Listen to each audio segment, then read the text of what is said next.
Coucou les Kimichou, j'espère que vous allez bien. Je vous retrouve pour un format de vidéo que je n'ai pas fait depuis un moment sur la chaîne. C'est un format chit-chat. Donc on va aborder un sujet précis que vous avez choisi sur Instagram et le but c'est d'en parler librement sans forcément faire de coupure. C'est vraiment le genre de vidéo avec une seule prise et j'espère que je vais y arriver. Si j'y arrive pas, bon bah je suis désolée, je ferai du mieux que je peux. Simplement parce que j'ai des chiens, donc des fois il suffit qu'il y ait une mouche et ils vont se mettre à aboyer et je suis en pleine crise d'allergie. J'ai eu la bonne idée de faire mon ménage avant le tournage, donc ça me prend le nez et si il faut que j'aille me moucher, bon bah je pense que vous pouvez comprendre que je vais devoir aller en dehors de la caméra. Voilà.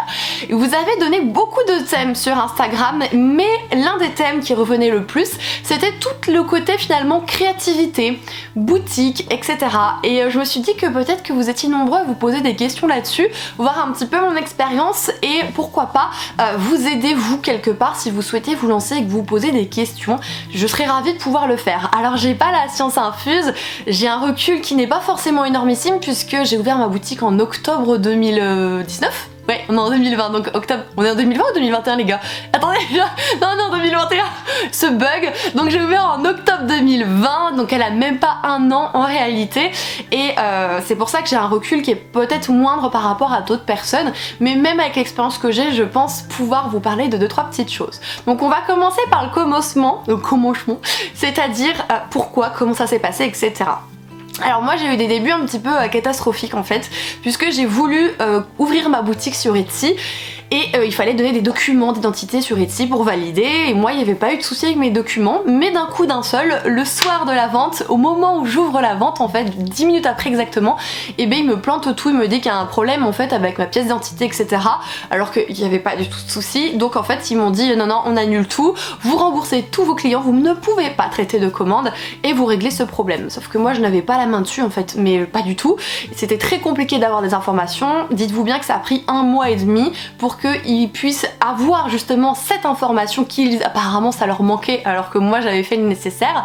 Enfin bref, du coup le premier soir je pleurais parce que j'étais trop contente. Je me suis dit il y avait tellement de ventes en 10 minutes, j'en avais une bonne vingtaine et la boutique venait d'ouvrir donc c'était incroyable. J'en avais les larmes aux yeux et dans la foulée j'étais dévastée à cause justement de ce souci là. Donc ça a été un début très catastrophique. Et d'ailleurs pourquoi est-ce que j'ai ouvert cette boutique?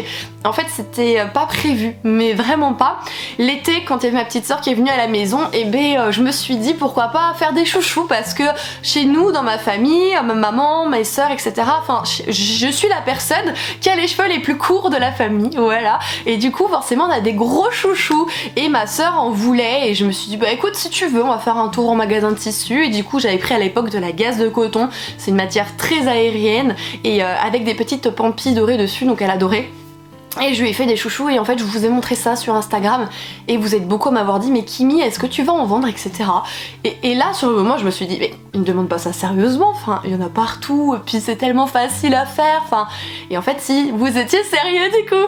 Et c'est ça de fil en aiguille qui m'a poussé à faire les choses. Donc je crois que quand j'ai ouvert la boutique il y avait des pochettes à livres, des chouchous et il devait peut-être avoir des cotons démaquillants, quelque chose comme ça qui sont réutilisables mais surtout qui sont lavables, vous voyez bien.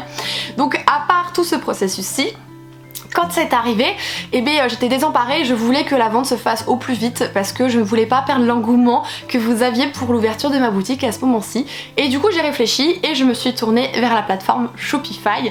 Pourquoi? Parce que je suis une demoiselle qui s'appelle Caro from Woodland, qui est un peu beaucoup d'ailleurs sur YouTube, énormément sur Instagram, qui a une boutique en ligne et qui dessine tout elle-même. Elle est très portée sur l'automne même si elle fait d'autres choses.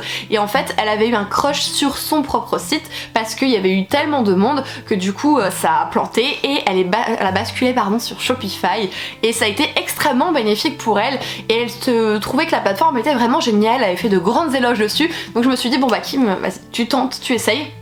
En 2 jours, 2 soirs, j'avais tout fait sur Shopify et la vente a pu avoir lieu et depuis je n'ai plus quitté la plateforme de Shopify. Je sais que vous avez d'autres plateformes de vente, il y en a qui peuvent utiliser Wix ou PrestaShop, des choses comme ça.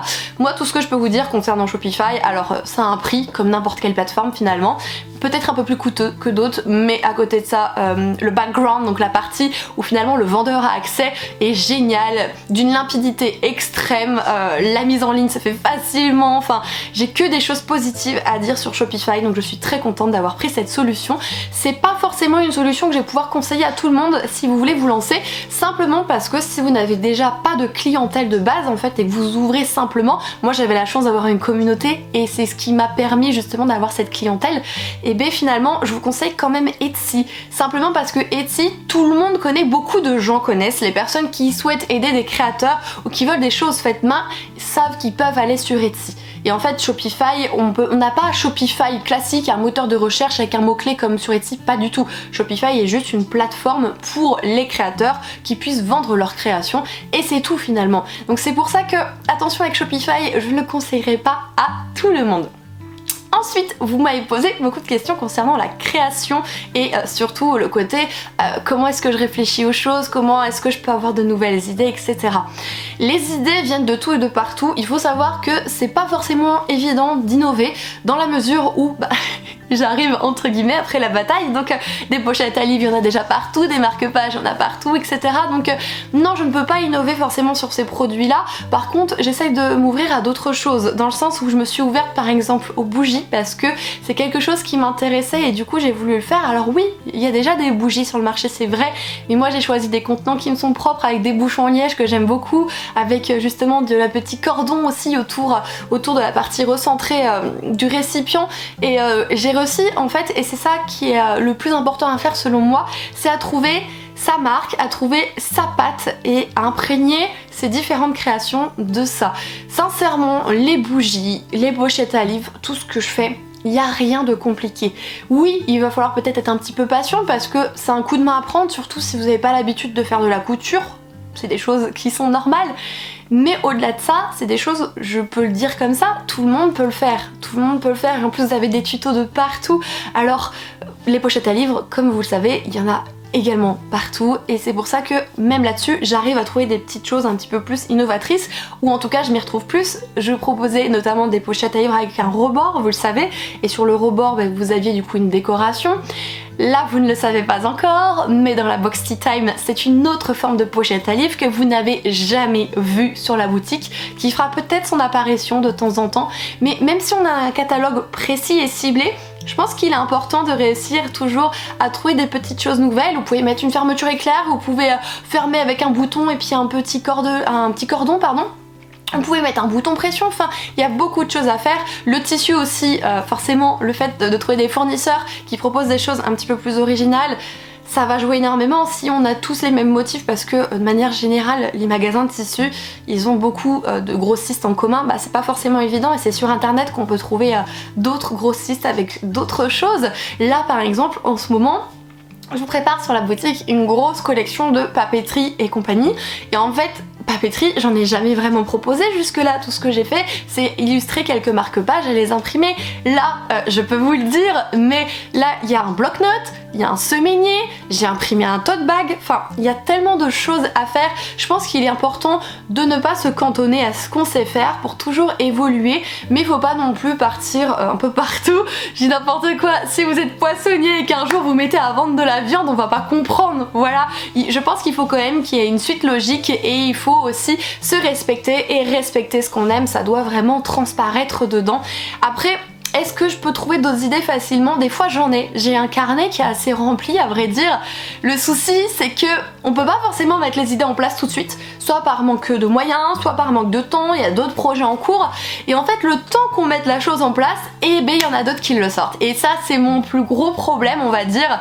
Là dernièrement je vais vous parler par exemple, pour vous, de toute façon je suis toujours honnête, moi j'ai aucun souci avec ça, je vais vous parler des potions magiques. Vous savez les petites fioles qu'on secoue et qui ont du coup un effet pailleté.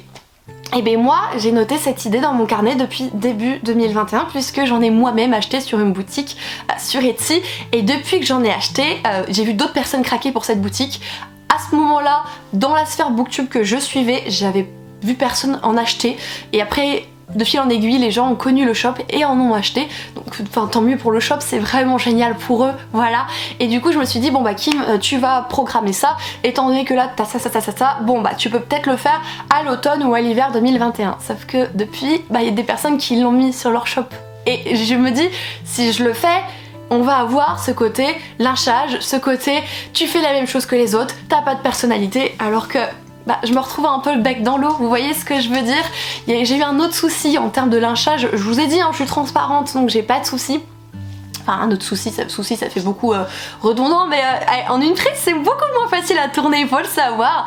Quand j'ai lancé mes bougies, il y a des personnes qui ont essayé de me tomber dessus en me disant que je n'avais aucune personnalité, que je copiais une autre personne.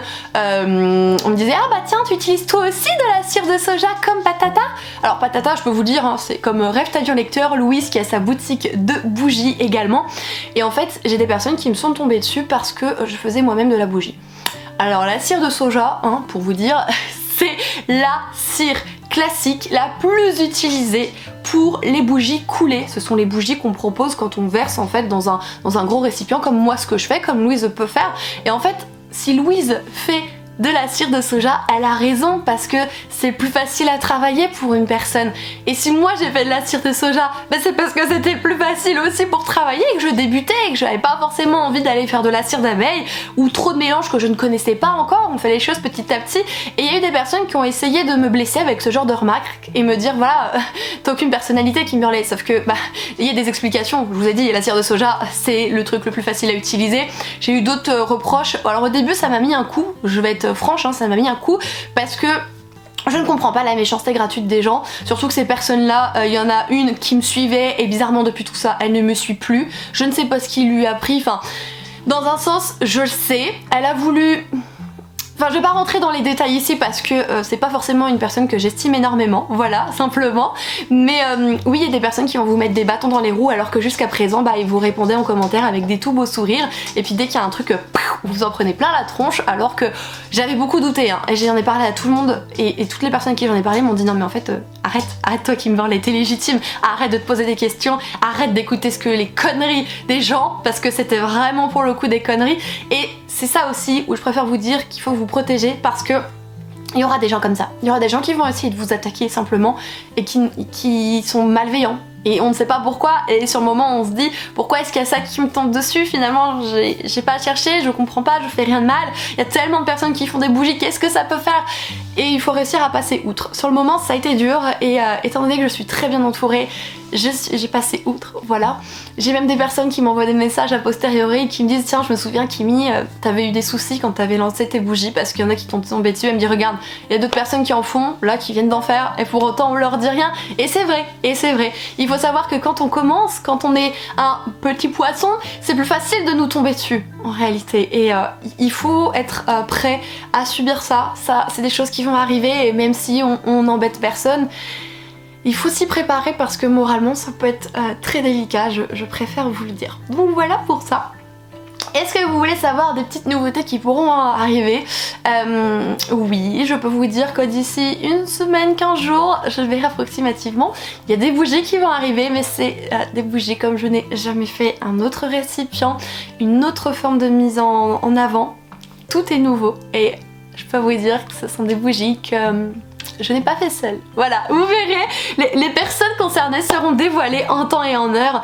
Mais voilà pour le côté création, qu'il faut se dire qu'on peut pas innover sur tout, qu'il y a déjà tellement de choses qui ont été faites. Pour le lancement, c'est pas forcément des choses faciles, qu'il y a des personnes méchantes qui vont vous tomber dessus gratuitement. Et il faut réussir à prendre tout ça en compte. C'est pas forcément... tout beau tout rose, hein, le côté auto-entrepreneur, il faut arrêter de croire que c'est le monde des bisounours, sincèrement c'est pas le cas, même si on est dans notre monde de bisounours, il y en a qui viennent éclater nos nuages et qui essayent de nous mettre un bon coup d'orage. Il faut être plus fort que tout ça et être bien entouré. Si jamais vous vous lancez et que vous avez besoin de conseils, vous avez des questions, si moi je peux aider, je le ferai sincèrement, donc n'hésitez pas. Je sais qu'il y a beaucoup de personnes qui s'interrogent par rapport à ça, j'aurais discuté avec plus d'une et en fait je comprends leurs doutes parce que je les ai eu à un moment donné et c'est très difficile de passer le cap et de pas avoir peur ou de se dire ça va arriver mais je serai prêt ou prête quand on tombera dessus. C'est dingue hein, quand on y pense de se dire que c'est ça les choses qui vont pouvoir être blessantes. Après quand vous allez vous poser peut-être la question aussi de la clientèle, comment faire pour avoir de la clientèle. Je vous avoue que moi j'ai compté sur ma communauté et vous avez toujours été là depuis que je l'ai ouverte, toujours et c'est grâce à vous maintenant que j'y suis à 50%. Alors 50% officiellement, hein, officieusement, mais c'est pas du tout du 50% parce que j'ai continué à avoir un salarié à côté et celui-ci je suis à 50% et tout le restant du temps à la maison je bosse. En fait j'ai pas eu de week-end depuis mes dernières vacances, je n'arrive pas à arrêter et c'est ça qui va être très dur aussi. Il faut que vous arriviez à vous poser des barrières et à vous dire ok il est 18h, je m'arrête, je reprends le travail demain, je ne sais pas faire. Je ne sais pas faire donc je ne serai pas de bons conseils mais je sais que c'est quelque chose qu'il est important de faire pour avoir un équilibre et simplement il faut réussir à prendre les bonnes décisions au bon moment. Si vous voulez quitter votre boulot pour vous lancer dans tout ça, ne le faites pas tout de suite. Ayez déjà votre boutique lancée, ayez la machine en route en fait pour prendre ce genre de décision parce que en plus si vous êtes en CDI, les CDI c'est pas quelque chose qui court les rues malheureusement donc il faut être sûr de ses choix. Moi j'ai fait le choix de passer à 50% premièrement parce que je le pouvais, deuxièmement parce que j'en avais très envie et troisièmement parce que à mon boulot ça se passait très mal. À ce jour il y a encore des soucis qui éclatent et qu'on n'attend pas et qui bouleversent beaucoup de choses et qui font que j'ai juste envie de me barrer et de vivre ma vie simplement comme je l'entends professionnellement et j'espère que vous arriverez à tous et toutes vous y retrouver dans ce que vous souhaitez. Voilà, c'est un sujet où je suis beaucoup moins punchy, c'est vrai, mais si vous voulez, il y a des choses qui sont beaux, bisounours time et tout, il y en a quand vous faites votre première vente, c'est un truc de dingue, quand vous passez le palier des 50, des 100 ventes, vous êtes là mais vous vous dites c'est incroyable, quand vous me lancez sur un projet comme j'ai fait ma Tea Time Box, qui est une box qui est quand même assez onéreuse, et je me dis que j'ai quasiment tout réussi à vendre, mais j'ai dit mais c'est pas possible, c'est des trucs qui font que vous aurez toujours le sourire et la banane, quand vous publiez des photos et que vous montrez en fait ce qui va arriver sur la boutique et que vous avez des retours aussi positifs. Oh mais qu'est-ce que c'est bon, c'est vraiment bon. Je suis désolée, j'ai beaucoup les larmes aux yeux mais c'est quelque chose que je ressens et que je veux que vous sachiez parce que il faut pas se dire qu'il y a que des choses mauvaises, il y a des choses très bonnes et moi j'ai la chance de les vivre. J'espère que vous aurez la chance de les vivre également si vous vous lancez dans tout ça.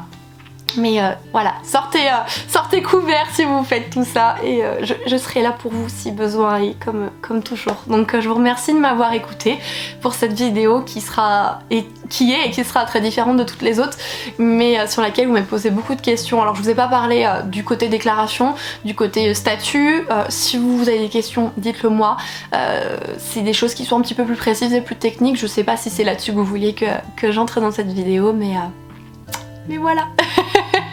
Je vais vous laisser là du coup les Kimichou avant que j'ai les yeux qui pétillent un petit peu trop mais je vous remercierai jamais assez de tout ce que vous faites pour moi, que le fait que vous me permettiez de vivre de ça et de pouvoir travailler comme ça, c'est je vous dois beaucoup alors merci.